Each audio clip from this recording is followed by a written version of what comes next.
All right, first things first.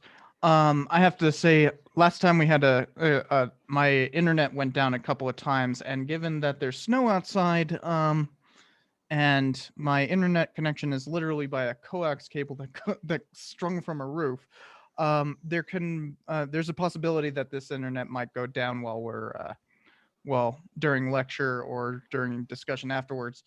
Um, so if that happens, just be patient. I will come back in. Hopefully quickly.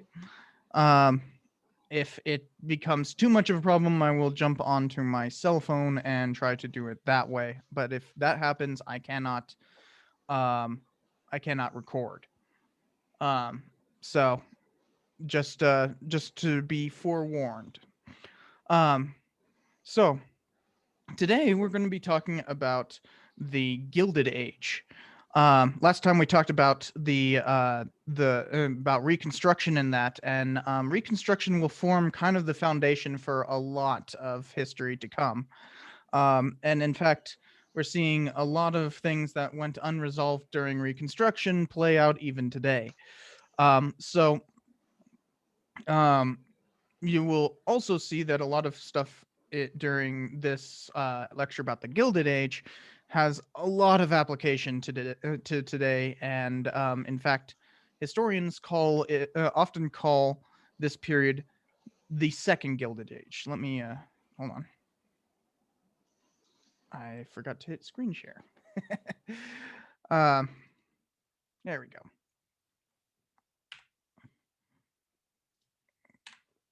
There we go.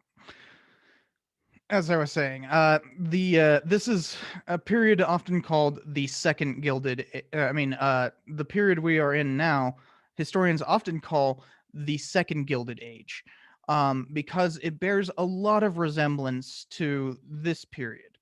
Now, something to keep in mind when we are talking about for this and pretty much every lecture after this is the idea of periodization. There's a that we often talk about like periods or eras or ages or whatever, discrete periods of time, and they are defined by some sort of general what's called a zeitgeist, or which literally translates to time ghost, but or spirit of the times.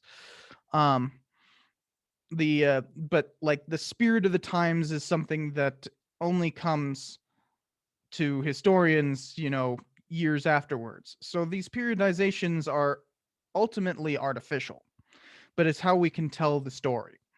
And that's how historians are starting to deal with the current times, is that, idea of a second Gilded Age. It takes time to kind of come to terms with the general theme of a given era. Um, and much theorizing abounds from the very year something happens to decades upon decades afterwards. um and so all of these things are ultimately artificial, but what defines the Gilded Age for historians is ultimately um the end of the Civil War, and the time in between the end of the Civil War and the beginning of the Progressive Era. The Progressive Era is very much a reaction to the Gilded Age, um, because the Gilded Age is defined by its rapid industrialization, especially the movement of agricultural workers, people at farms and that, to the cities that the U.S. rapidly urbanized along with industrialization, and and of course, what came with that industrialization was massive corruption, as we will see. Um, Corruption very much defines the era, and the reaction to corruption um, defines the political discourse um, that will continue well into the present. Um, so but generally the Gilded Age is thought of as basically right after the Civil War until about 1900, like 1901, if um, we go off of the fact that a lot of people start the Progressive Era as with the assassination of William McKinley and the assumption of the presidency by Theodore Roosevelt. Um, so it's really that bracket of time that we're talking about, but it periodization is always problematic. But what makes this massive corruption possible is the monopoly of power that Republicans have after the Civil War. Now, these are a lot of graphs to go to look over, but notice that there's just a whole lot of red, red meaning Republican. Um, and you can see this line going across. These are this is presidents, and you can see right here from Lincoln to pretty much pretty much FDR. Most of the time, Franklin Delano Roosevelt. I mean, most of the time, Republicans hold power. Um, you know, go Lincoln, Grant, Hayes, Garfield.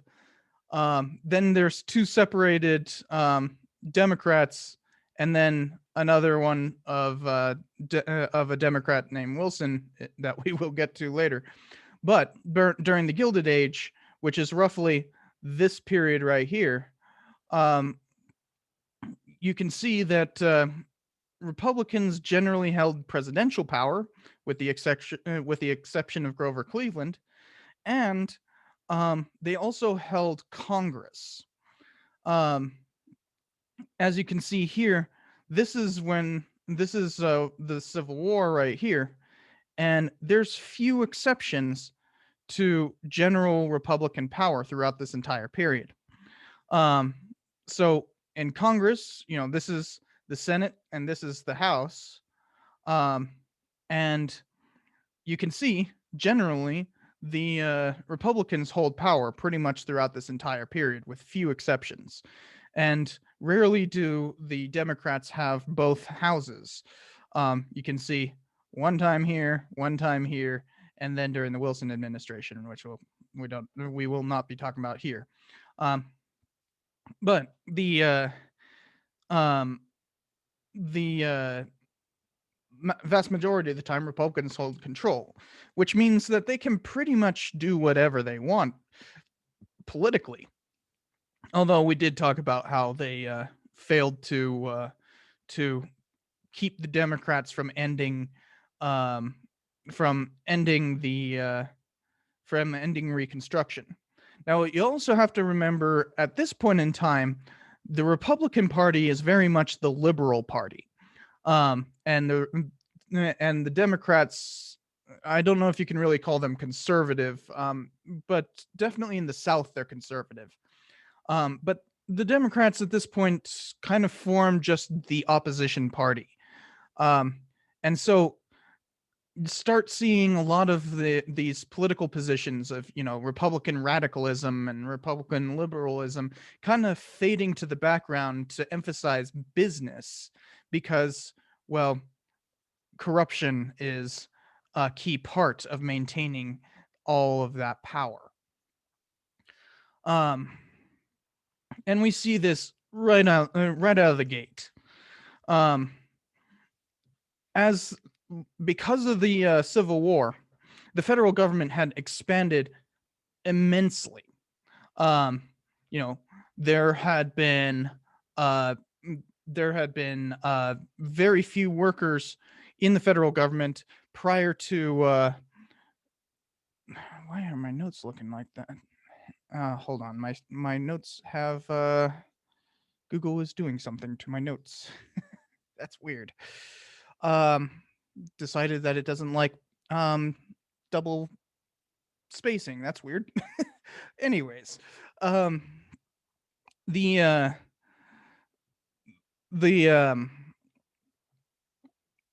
federal government had to deal with, of course, the Civil War itself, and as part of that, expanded a huge amount.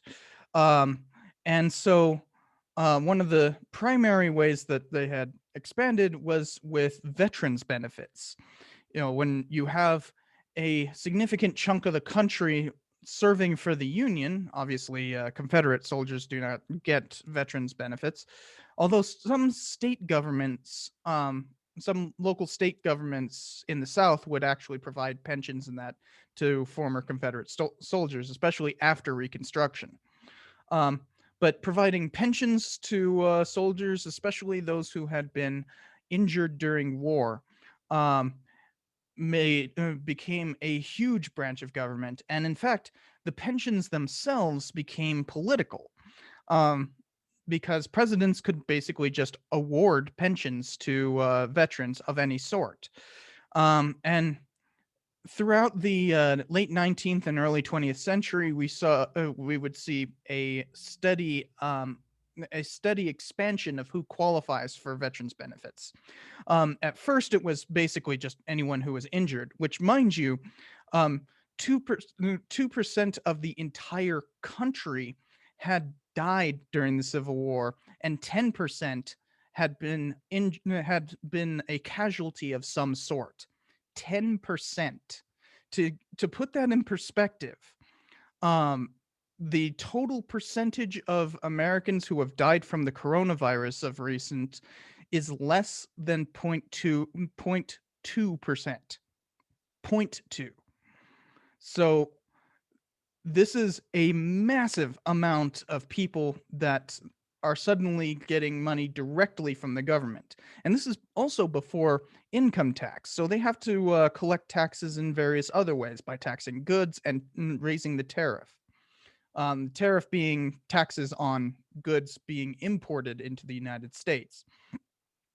Um, and um, in fact, we would see some of the highest tariffs in U.S. history during this period, um, with the exception of a brief time in 1929 through 33. Um, but for the most part, these are the highest tariffs in U.S. history. Um, because they have to pay for all of these pensions and whatnot, and the expansion of into the West, which created a bunch of because up until the Civil War, a lot of the West was basically unregulated. You'd have unorganized territories, and even places that actually had organized territories had very few federal employees. Um, but as that expanded and as there was more and more population within the United States, especially because of immigration, which we will have a lecture about later, um, there was a sudden expansion of federal positions throughout the U.S. Um, and those positions were appointed by the president or by his advisors. Um, and these these appointments became basically political tools. Part of what people since the Andrew Jackson administration of the 1830s called the spoils system. Um, the spoils system essentially awarded party loyalty. Another way that they could maintain that the Republicans could maintain power after the Civil War. Um, and then, of course, there was the expansion of the physical infrastructure of the United States. The U.S. Postal Service had been used ever since the founding, ever since the first Constitution in that was ratified in 1781, um, as kind of a way of paying for infrastructural improvements. Basically, you would label something as a post road, and that post road would be able to be paid for by the federal government. Even today, all interstates are labeled as post roads. That's part of how the federal government may maintain them, even if they don't cross state lines. For instance, there's an interstate in Hawaii today, even though obviously you can't travel by road from Hawaii. But it's partially because of this postal road stuff that they were allowed to do that. And um, and that extended to other forms of transportation, such as canals and railroads. In fact, even in the 1830s, they had started labeling telegraph wires as postal roads, which I fail to see how you can travel over an electrical wire, but that's how it worked. Um, and so these contracts for building up roads and infrastructure of all sorts um, also became a tool for what's called patronage. Essentially, um, you know, if you couldn't be awarded a position within the federal government, you could be awarded a good contract. And the post office itself became probably the most corrupt part of the government, because it was kind of this way of awarding party loyalty. It had basically already been like that since the Jackson administration. Um, in fact, for instance, the first Republican president, Abraham Lincoln, had gotten his political start through this kind of corruption. Um, this was basically a standard way of making your way through the federal bureaucracy, um, and maintaining party loyalty, um, was through this patronage. Um, but it also meant that that these new class of extremely wealthy Americans could use the federal government as basically a reserve cash flow, so that they could continue making these big projects such as intercontinental railroads, which we'll get to in just a little bit. And so this once Republicans gained basically absolute power after the 1868 election, um, with the first Republican president after Lincoln, and what's considered the only radical Republican president, um, Ulysses S. Grant was just surrounded by scandal throughout his entire administration. Um, he had so many scandals that it's actually kind of difficult to elucidate how many there are. In fact, you can see this political cartoon is making fun of just the sheer amount of scandals he had, most of them regarding corruption. Now, there's a huge debate within the historiography as to whether or not Grant was particularly party to this corruption, or if it was just Republicans under him taking advantage of his political naivete. He was just a general prior to this, and while generals are pretty much a political position, um, they don't really deal with the federal bureaucracy in the same way. While he certainly had to deal with, apportionment of uniforms and stuff like that during the Civil War and his time as a general afterwards, he was fairly naive to how corrupt everything like this could be. And so part of the problem was he had a lot of crooked appointees. For instance, his Treasury Secretary hired a guy named John B. Sanborn to collect taxes up in New York, but this tax collector was giving a kickback to the Treasury Secretary of 50%, just purely to himself, just collecting half of those taxes purely to enrich himself. That's how bad the corruption was. It was from the very top, and that's why it's also kind of a question as to how much of a party was Grant to this corruption. He was pretty much our most corrupt president, and I don't say that lightly because we've had a lot of corrupt presidents.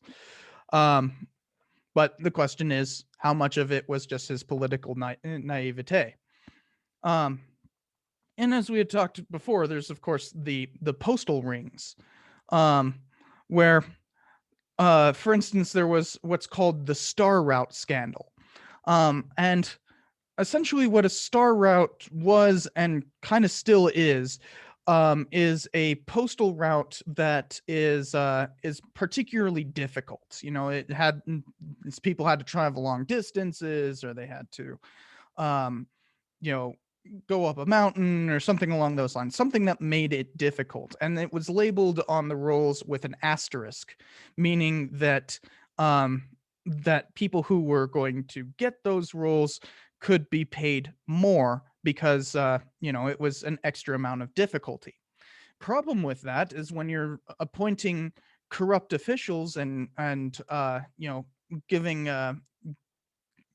giving patronage purely for for political benefit in that, um, a lot of these people tend not to do their job and just sit back and collect the money while having not delivered stuff. A classic example was the stagecoach line here that actually came through New Mexico. Um, Originally the Butterfield line, then it was the the Paso Los Angeles line. There were a number of different lines through there, but it was labeled as a singular route. And especially in the 1870s, um, it was particularly dangerous because there was a place just east of what's of it would go through what's now Las Cruces, actually a place called La Mesilla, if you guys know it, um, and continue on from there westward or eastward, whichever way it was going. And then it would have to go through a place called Apache Canyon. And the reason why it's called Apache Canyon is because, well, Apaches like to raid there. And they killed a lot of stagecoach drivers um, through there. And so it became a particularly dangerous route. Well, at one point it didn't run for 3 years because the person who had it was during the Grant administration and everything, basically just said, I don't feel like sending people to die anymore. All right, I'm going to collect the money anyways. um it did run twice during that period, literally 2 times. But that's it. So it came to private companies to kind of um, take over the postal route, despite the fact that the private company that was supposed to be running the postal route was refusing to do so. And this was prevalent throughout the entire Grant administration.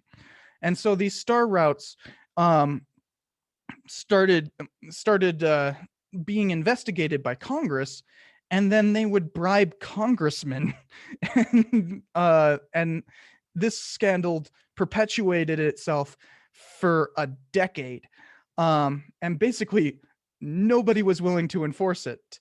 Other forms of this kind of corruption were what's called a customs ring, and essentially, like for instance, one of the most famous ones is another one here in New Mexico called the Santa Fe ring. And essentially, it was a ring of politicians who would use these kinds of things to keep themselves in power and to enrich themselves.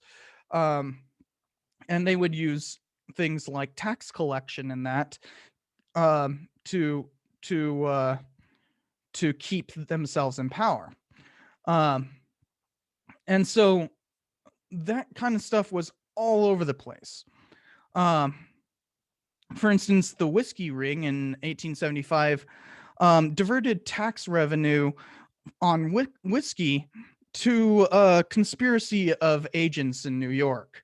And and the sad thing is, while these things were often, big scandals at the time, essentially nothing would happen because, once again, politicians would get bribes and nothing would happen.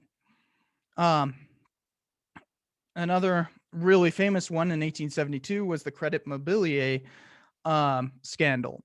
So, um, starting in 1867, a fake company started trying to raise profits for the Transcontinental Railroad that was being built, which wouldn't be finished until 1869.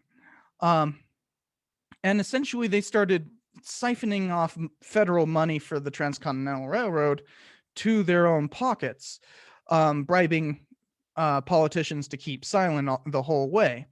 Um, and so the Transcontinental went from being $50 billion to $94 billion.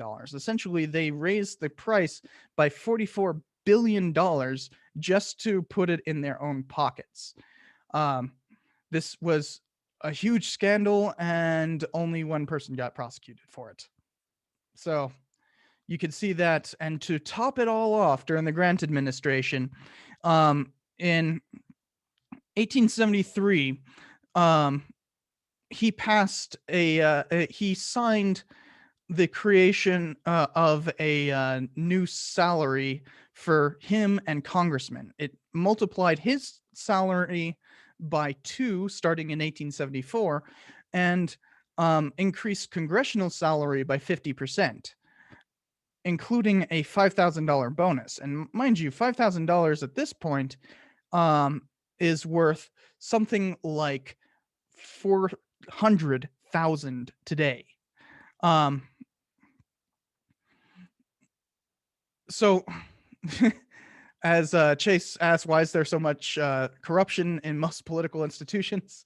Well, absolute power corrupts absolutely. Um, it is kind of just a part of having unregulated federal employees. But leading right up to the next point, one of the main things that people saw that needed to be fixed here was, regulating federal employees.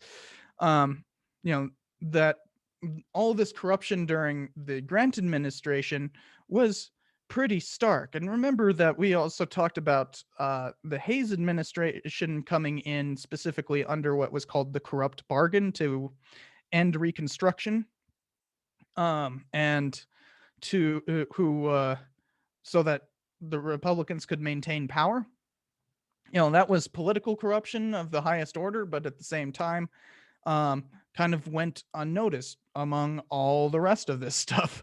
Um, and so both Democrats and more radical Republicans, mind you, there is a significant difference between like radical and moderate Republicans, and it's actually arguable that like the so-called radical Reconstruction of the late 1860s and mid 1870s was more of a moderate Reconstruction, whereas the radicals didn't really have much sway.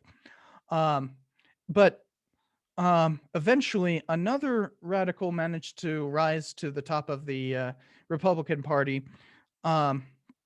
named Andrew Garfield, who was elected in 1880, meaning he came into office in 1881, and was pledging specifically to push for what's called the Civil Service Act, which had been proposed as early as 1869, but had been reintroduced in 1880 during the election.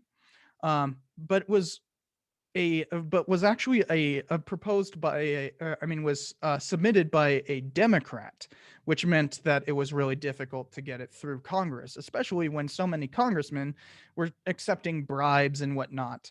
And essentially, the Civil Service Act regulated people in the civil service, and specifically stated things that like you can't take bribes and stuff like that, which was actually not illegal. um, so stuff along those lines. It also put in how appointees could become civil servants. For instance, requiring certain civil servants to be approved by Congress. And Garfield made a point when he took the um, the presidency in 1881 to not appoint corrupt officials and to not use the spoil system to ingratiate political appointees. Um, and by doing so, he angered a lot of people, including somebody who decided to go and shoot him in a train station just a few months uh, into his um, administration. So that was uh, that was particularly startling to a lot of people, especially considering only 20 years earlier Lincoln had been assassinated. And in fact, there's this whole idea of the 20-year curse, or the curse of Tippecanoe, um, that that every 20 years a president will die, and in fact that curse would continue all the way until Ronald Reagan. And in fact, Ronald Reagan actually did suffer a assassination attempt during his presidency. Luckily, the guy only shot him with what's called a 22 caliber, and even that the oldest president at the time could survive that. Um, but and we haven't had a president die in office since. But every 20 years from 1840, a president would die in office. But also, this time the curse of Tippecanoe was actually used to great benefit, and Garfield became kind of a martyr for this civil service reform. And so it was finally passed only a couple years after his assassination.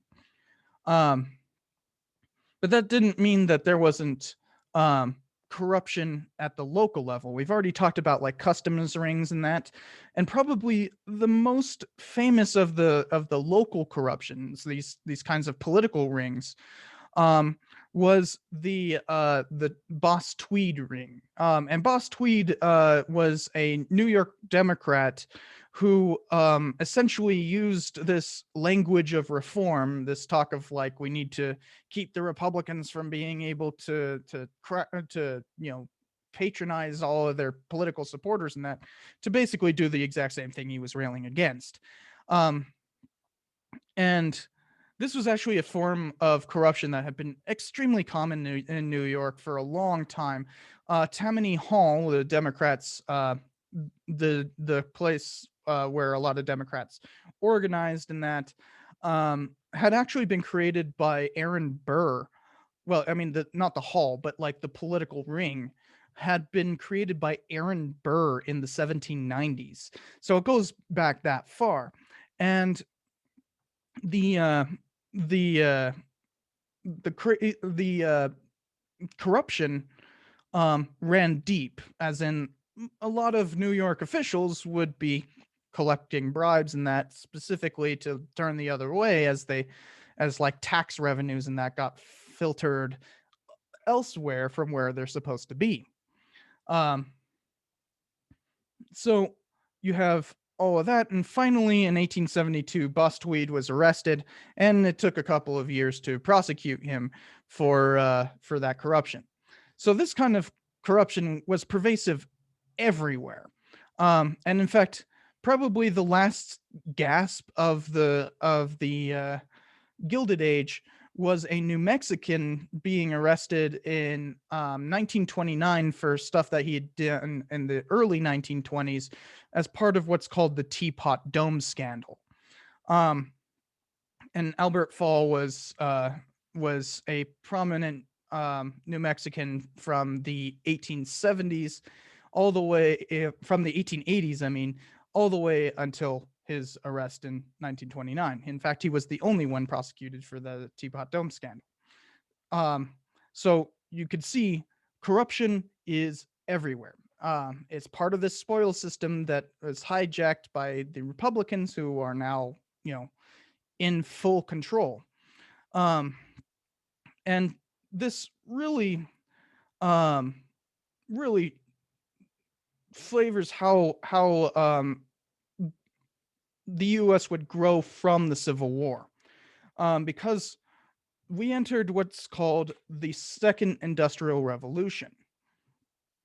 Now, the way that this industrial revolution came to be um, is basically because of all of this corruption.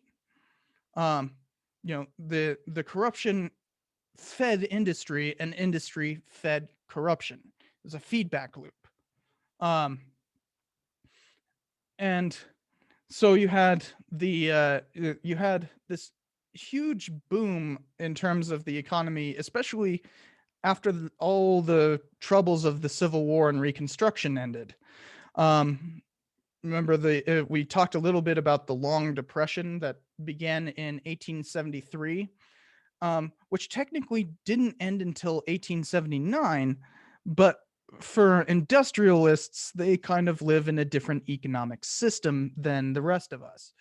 And so these these major industrialists were able to use all of this growing power of the Republican-led government to really foster a uh, a second industrial revolution. And essentially, the whole thing with this second industrial revolution is that um, that industrialism before was centered on specific factories. Here, it's centered around infrastructure. That infrastructure itself becomes industrialized. You know, think about how much machinery it takes to pave a road today. Um, and then think about what we use on those roads, um, cars and stuff like that. Well, even though the automobile is actually something like 3 centuries old, um, the the internal combustion engine is being invented right around this time, and um, things along those lines, such as steam power, especially with railroads, um, really feed into this, and they need to have some sort of industrial might behind these things to build it, especially with all that steel that's needed.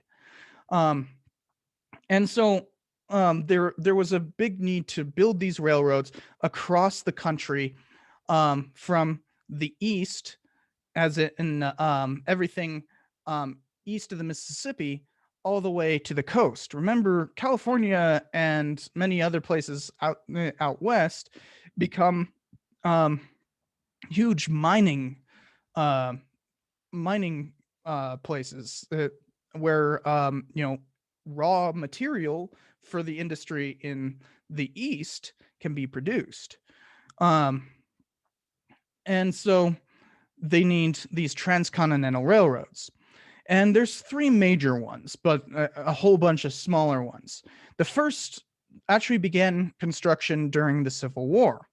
Um, if you have taken this class before the first half of this class, you will remember that a big chunk of the debate over the expansion of slavery centered on which direction the railroad would take, because it was assumed that slavery would expand along with the railroad if it took the southern route. Um, and so the reason why the Transcontinental Railroad didn't start being built until during the Civil War is because that was actually one of the main reasons for the Civil War. Was that debate over slavery and how it will expand with the railroad.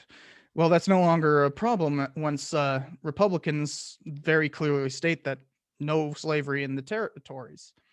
Um, and so they choose the central route, partially because the central route goes right into the southern mining district of California, which at the time was still producing the vast majority of gold for the United States. Um, but that project took 7 years and wasn't completed until 1869, when two of these railroads, the Central Pacific and the Union Pacific, it's actually 2 separate railroads, met at Provost, Utah, driving a golden spike, and you know thereby uniting the railroads. Um, though technically still separate companies. And in fact, there's still legacy even today in terms of how those two halves of the railroad are administered. Um, right at the end of the war, um, now that slavery is no longer an issue, um, the the better route for the all weather route, because part of the problem with doing the central route was that it went right through a bunch of mountains. It went through the Rockies. It went through the Sierra Nevadas and that, um, and would have to have like a bunch of coverings in order to make sure that snow didn't stop it, and snow still stopped it all the time anyways.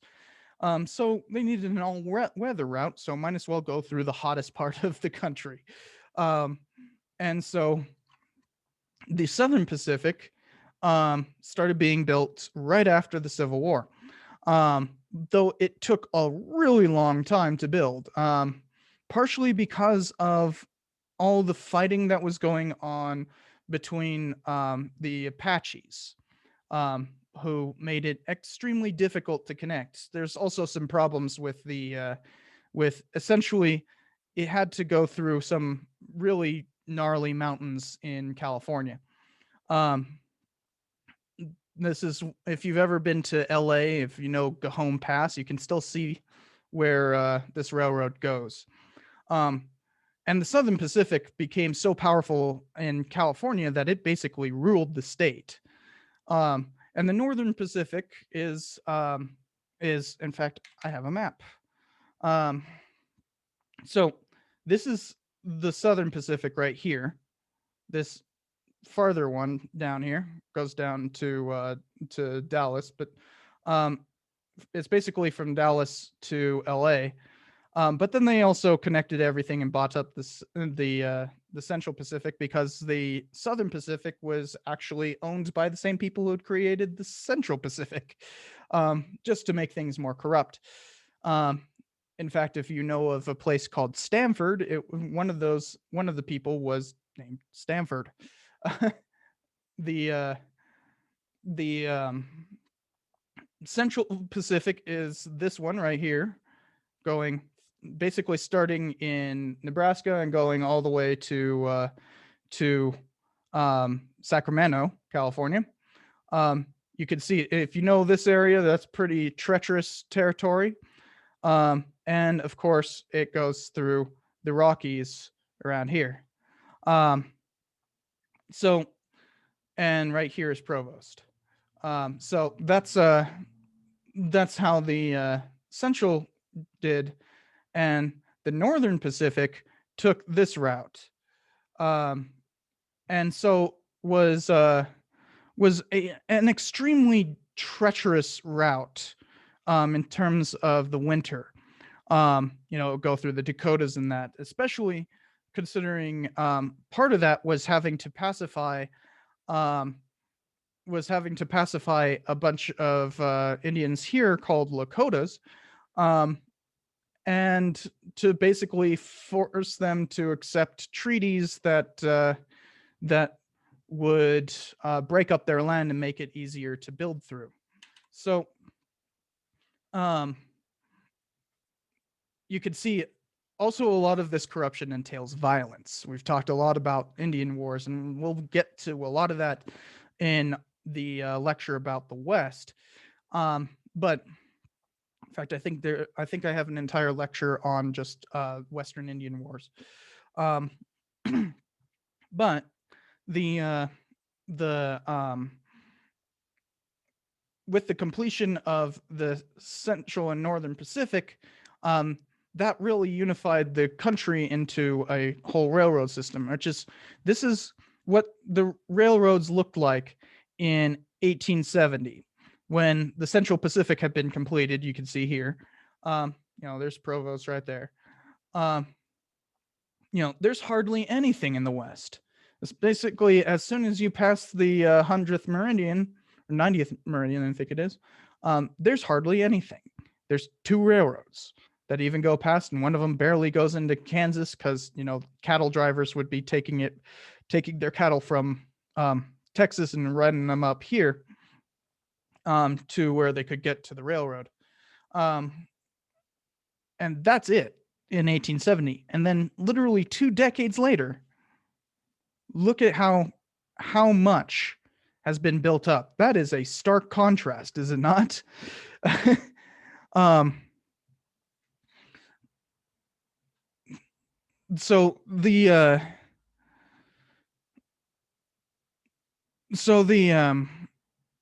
this is really what is driving a lot of the corruption is purely the contracts to build all of this.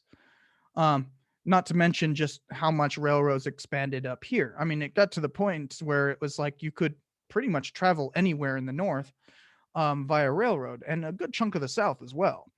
Um, After the Civil War, um, I don't have the 1860 version of this, but or the 1865 version of this, but basically all of these railroads didn't exist. They'd either been destroyed or had been short tracks, essentially these kinds of little spur railroads where they go from one tiny place to another. Um,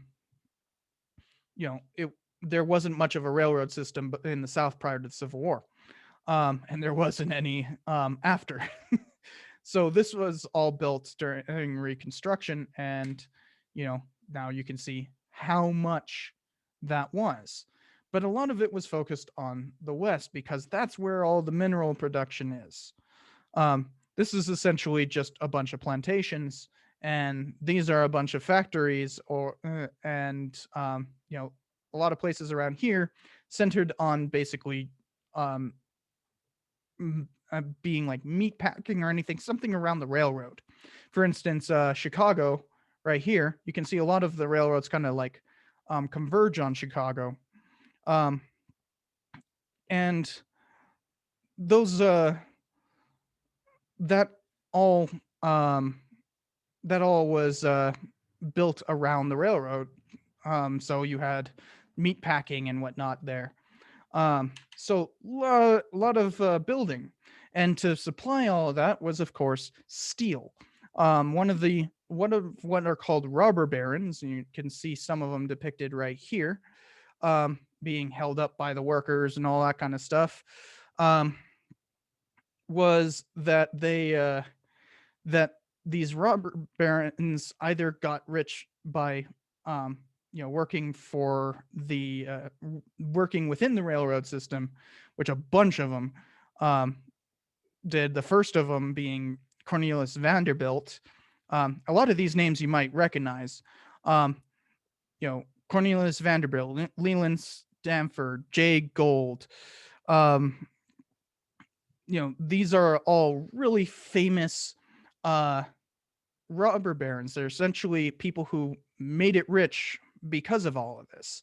But the lower half didn't really get paid very well, and we'll get to that in just a second. But the other robber barons basically made it rich by supplying or financing these things, especially with things with like steel, which was monopolized by Andrew Carnegie. Or his name's actually pronounced Carnegie, but everybody just calls it Carnegie. And so you had that. Then you also had a bunch of financiers. You might recognize some of these names: James Fisk, J.P. Morgan, or even people who were supplying the electrical stuff for a lot of this, such as William Andrews Clark. If you know Las Vegas, it's in a place called Clark County, named after the guy, and his railroad was specifically built for copper supply, because he was a copper magnet. Then, of course, you'll have a bunch of other kinds of robber barons that don't seem to be really connected, but actually are extremely connected because they are basically supplying the minerals that are making this, publicizing all of it, or making new technology to fuel industry as it is. The most famous of these, of course, being Thomas Edison.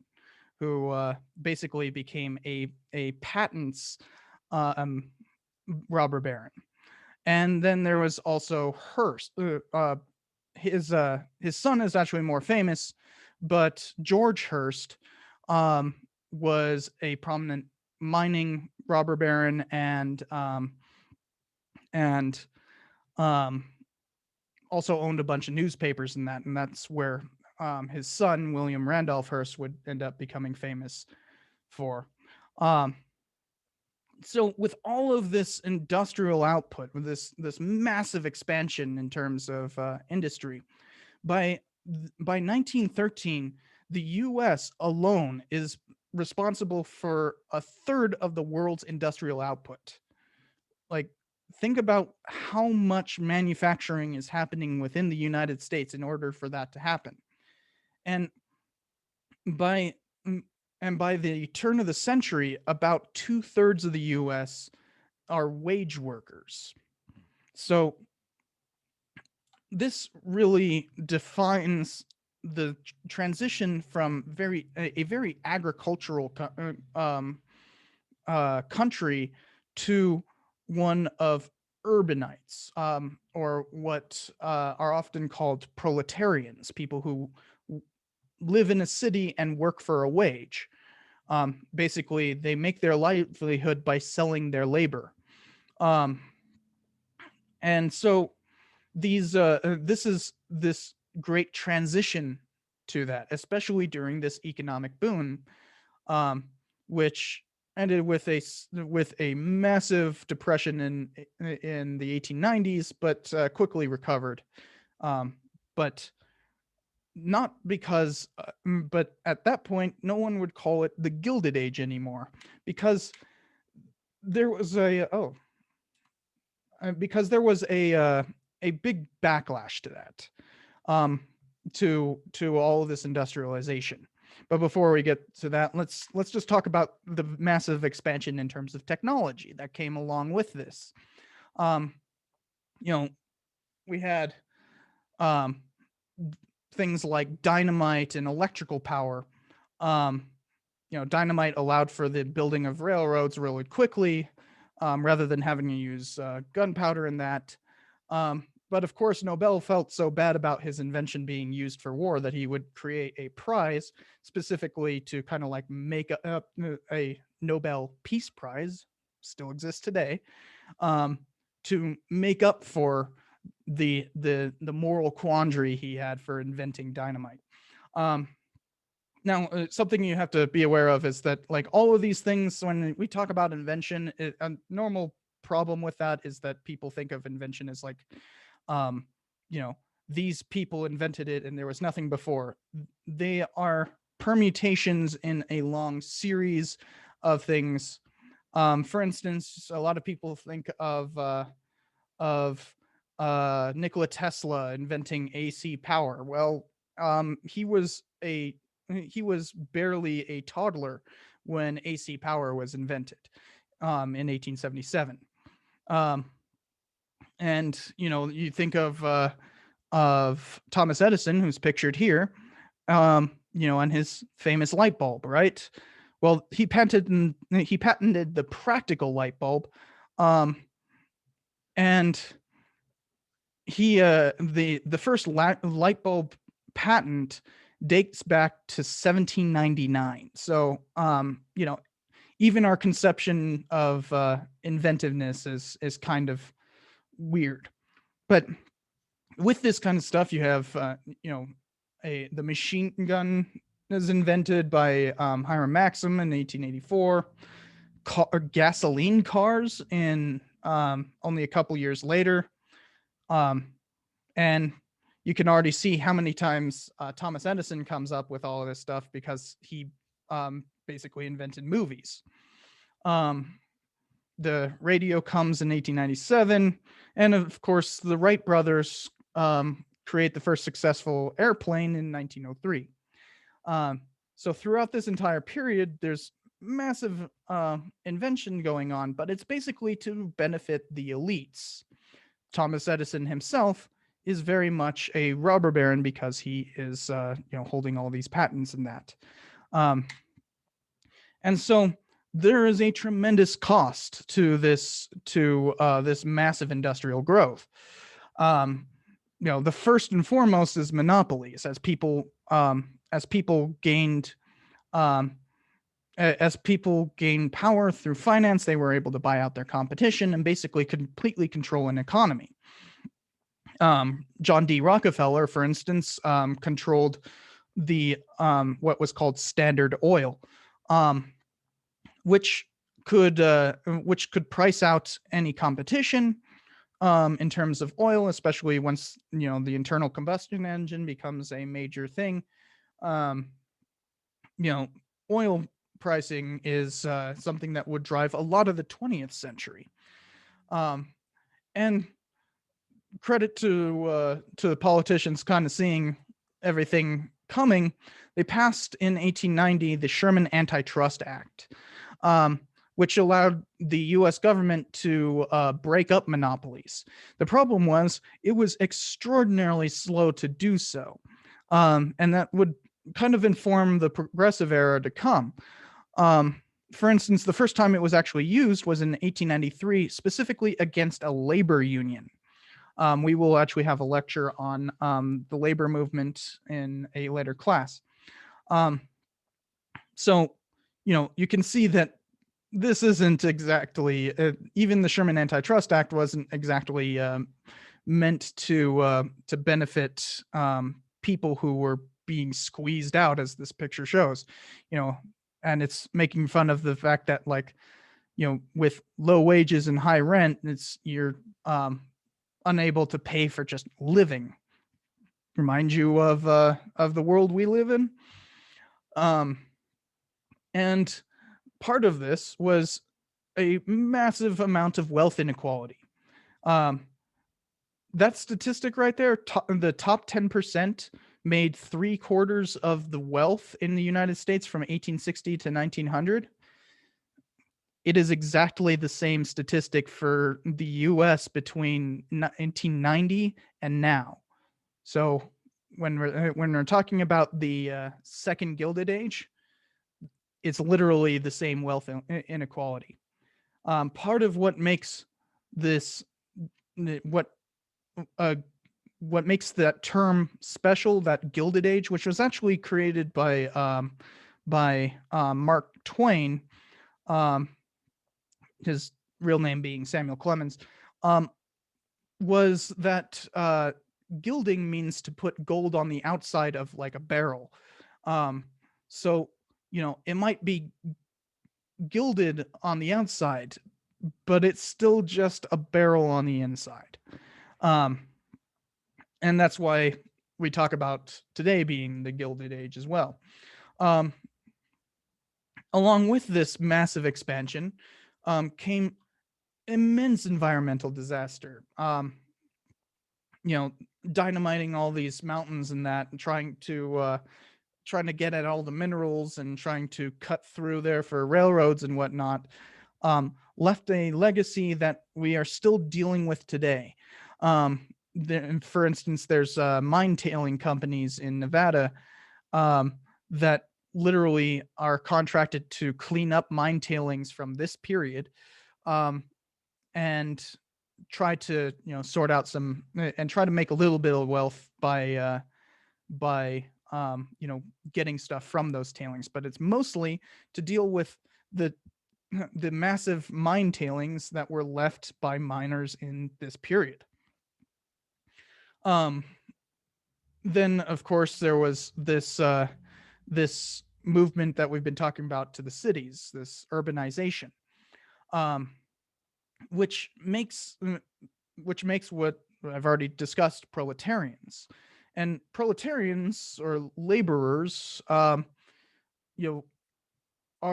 easily alienated from working for any kind of good themselves. They're purely selling their labor. And so, if a boss wants to fire them, if they're being too uppity about labor organizing and that kind of stuff, well, the boss can just fire them, and they're easily moved to another place. It makes this mobility of the railroads and soon cars and airplanes, um, you know, part of that mobility is because of wage working. Um, when you're working for wages, you're no longer tied to the land, or to the good or anything along those lines. You can just move. Um, so it makes a highly mobile workforce throughout the United States. Um, and throughout all of this period, a dark underbelly of it was the fact that a lot of it was child labor. People would work all day, 6 days a week. The standard work period was 11 hours.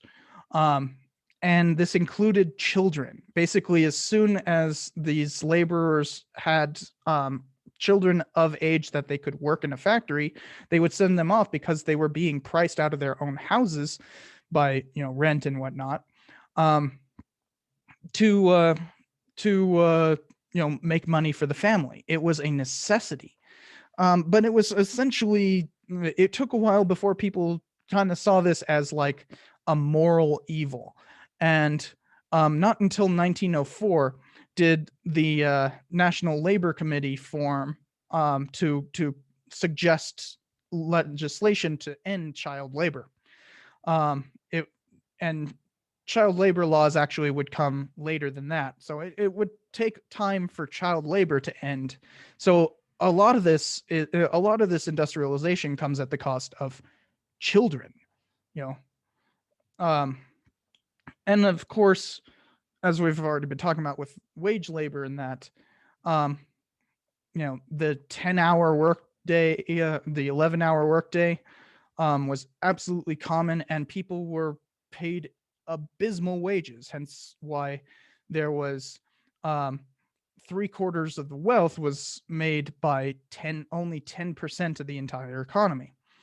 Um, and this, of course, would lead to labor unions who would fight for higher wages, a lower workday, a shorter workday, less work days. Um, and that will inform another lecture that we will be going on to, because this caused a great deal of conflict throughout the period, especially national strikes, these big strikes that you would see from the 1870s onward that would consume the entire country in conflict. Um, the last of these great strikes was in 1919. Um, so the uh, the although national strikes can kind of still continue today, but they're not really the same as they used to be. Um, especially with the fact that they don't cause as much violence. These were extremely violent. Um, so, you know, all of this industrialization comes at a tremendous cost. Um, and so you can see why it's called the Gilded Age. So I want to jump right into discussion if we have time. Yes, we have about 10 minutes. Cool. So let me drop out of here. Um, nope. Nope. Stop share. There we go. So the first question I really want to ask you guys, um, the by the way, Tristan, we'll talk a little bit about how the South integrated into the military later, in other classes, especially um, the Spanish American War. But I want to ask, I've been alluding a lot to this idea of a second Gilded Age that we're living in today. What parallels do you see today with all that history we just spoke of? Well, I think clear from even in the politics day from I'd say about the internet era, about 90s when it all just completely when it all boomed up the internet to today. We've seen a lot more. huge corporations and huge what we would describe as monopolies, what progressive politicians of this day call monopolies. There's calls for trust busting, bringing it out again, which I think comes back from this era. But companies like Apple, Amazon, Google, and Facebook, all of which have been created in the last about 25 years, all are massive. Mhm. Yeah, I mean, in terms of just the sheer amount of wealth creation right now, yeah, and the sheer amount of wealth disparity, that you have the top 10% making 3/4 of the entire economy. Um, you know, 75% to the top 10%. Um, this is a kind of wealth disparity we haven't seen since the Gilded Age. Um, the progressive era would strictly limit a lot of this. Um, and yeah, especially with these big companies are kind of symbolic of that, right? What else? Any other parallels you guys can think of?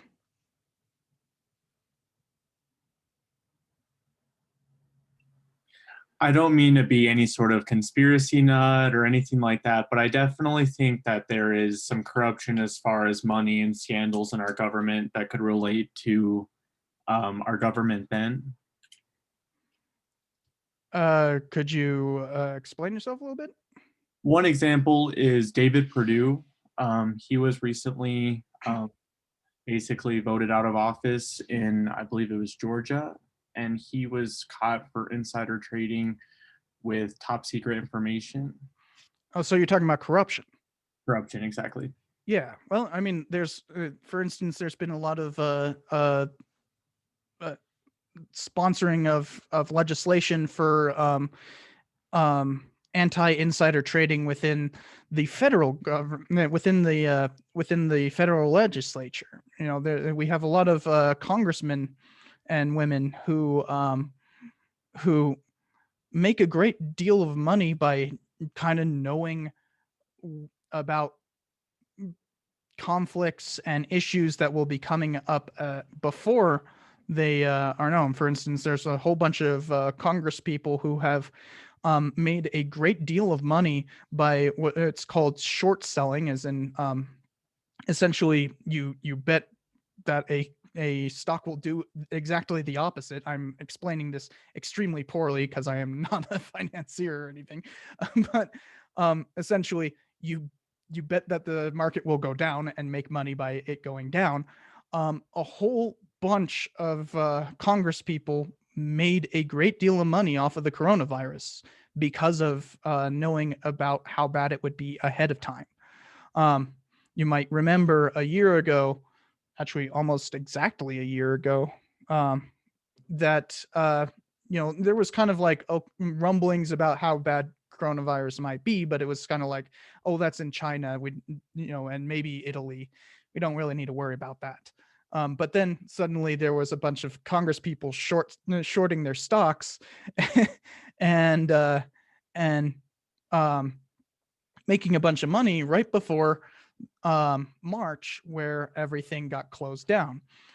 So they kind of knew that it was coming, and that, I mean, I don't know if even though it's not illegal for them to do so, it actually isn't illegal for them to do insider trading like that. The they have like kind of the only exception in terms of insider trading, and so there's been a lot of people trying to say that we should close that loophole. And yeah, I mean, if we call that corruption, I mean, legally it's not, but you know, back with the Gilded Age, a bunch of this, all that bribery, all of that patronage, the spoil system, and all that, that was not illegal.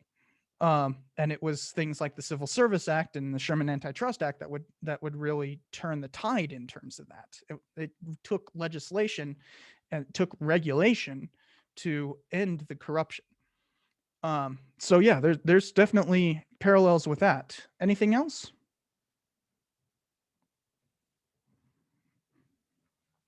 Oh, sorry, I missed your typing in there, Chase. Let's see what Chase says. The difference between wages and rent, especially in California where I used to live, it was bad. Yeah. Also, the difference in wealth between the rich and not so rich. Um, yeah, I mean, we've been talking about that, but like rent prices is a huge issue. For instance, we are facing, because of the coronavirus and all the layoffs that came with it, we have massive unemployment right now of the level that we haven't really seen since like the Great Depression in the 1930s. Um, but beyond that, we have people who are unable to pay rent and that, and so they are, we're facing an eviction crisis now. The Biden administration just extended the federal moratorium on evictions and that, but that's just a moratorium. That doesn't mean that you're exempted from your rent or anything. It just means that you have X amount of days to get that rent to your landlord before finally the moratorium lifts and they can evict you anyways. For instance, where I grew up in Las Vegas, roughly a quarter of the city is facing is possibly going to be facing evictions. Now, the statistics on this are all over the map. There's people saying that 40 million people within the U.S. are currently facing eviction. But then there's the U.S. Bureau of Labor Statistics saying quite the opposite, that it's like 5 million, which isn't actually especially high. We normally have around 2 million evictions a year. So these statistics can be extremely speculative, but that's also partially because of how high rent is, and especially in California. I lived in California for a few years. I was even born there, and yeah, it is particularly bad. And you saw with that last picture how it talked a little bit about rents being high and pricing wage workers out of it, basically forcing them to use their kids as child laborers so that they could pay rent.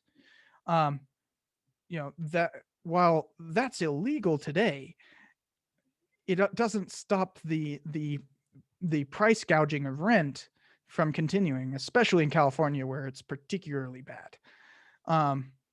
There's only two other places in the U.S. that have there's only two cities worse than San Francisco in terms of rents, and that is New York and Honolulu. And like my other hometown, I should say, is San Luis Obispo, California, and it's considered the sixth worst place in terms of rents. So like the rent is an extreme problem, and you can see it's part of this whole wealth inequality, that people who can own property rent it out to people who can't, but then by raising it, they make it less and less likely people can survive. So yeah, huge problem. So we're reaching the end of class, and part of why I want you guys to think about this whole idea of like a second Gilded Age, and that not just because of like thinking about it as like how can you use this in political conversations or anything along those lines, but think about how the first Gilded Age, or just the Gilded Age, informs how we think about today. This is what will be on. This is the kind of thing I'm looking for on the test when we talk about significance. This is what is. This is these kinds of parallels show what's called political significance. So basically, how this history is significant to today. So that's part of what we're doing here in terms of thinking about like the second Gilded Age and how it parallels the first, is that this history matters and why it matters. So that's what you'll be answering on the test. Any questions? When will the test be? About the 8th week will be the midterms. That it's a ways away. But the main thing is just to think about this stuff. It's not. You guys will be reading stuff this week. Think about how those readings feed into the lecture and that kind of stuff, and what it means for the story to come and your personal story. I had a question about the quizzes. When would we be expecting to take that first quiz? Those are all pop quizzes. You don't. Okay. There's no expectation. Okay. They're very short. But I actually don't plan them ahead. It is essentially just, to see where you guys are. They hardly matter for your actual GPA, or grade or whatever. They form something like 10. I mean, if you don't take any of them, you're probably going to lose an entire grade. But that's it. It's not a significant portion of your grade. All right, good to know. Thank you. Mm-hmm. Any other questions? I wanted to. My name is Eric. I just wanted to reach out and kind of introduce myself. This is my first time being in the class. I kind of had a question regarding the pop quizzes. I'm a blind individual, so I was kind of wondering what kind of format those will be in and if they'll be accessible. I do not know what the the accessibility. I don't know how you deal with the internet. And I'm sure there's oh crud, what's their office is just down the way. Accessibility Resource Center? Yes. Yeah. I'm sure they have specific things for you. These quizzes go over Learn. If you need any kind of special that's just all I needed to know. If they're on Learn, then I'll be able to access them. I just wanted to know if they're going to be on a Word document type thing or. Oh no, it just Learn quizzes based on Learn. Okay. If you're capable of accessing that on your own, cool. If you have any trouble with that, and that goes for everyone, if you have any trouble in terms of accessing it, I know I have internet problems here because Comcast rules the Albuquerque Valley, and ruins everything. I'm surprised it hasn't gone out while we've been talking. Send me an email. Make sure to contact me. Communication is key. If you're going to miss a test or something because of something, don't tell me a week afterwards, because that's highly suspicious. So yeah, if you need any kind of special accommodations, just let me know. Thank you. I will be providing my accommodations letter just to be safe too, just so we're there. Mm-hmm. So thank you very much. Anything else? We've gone over a few minutes, so we can also answer questions on the next one. Okay. Well, I'm going to stop recording. Hold on.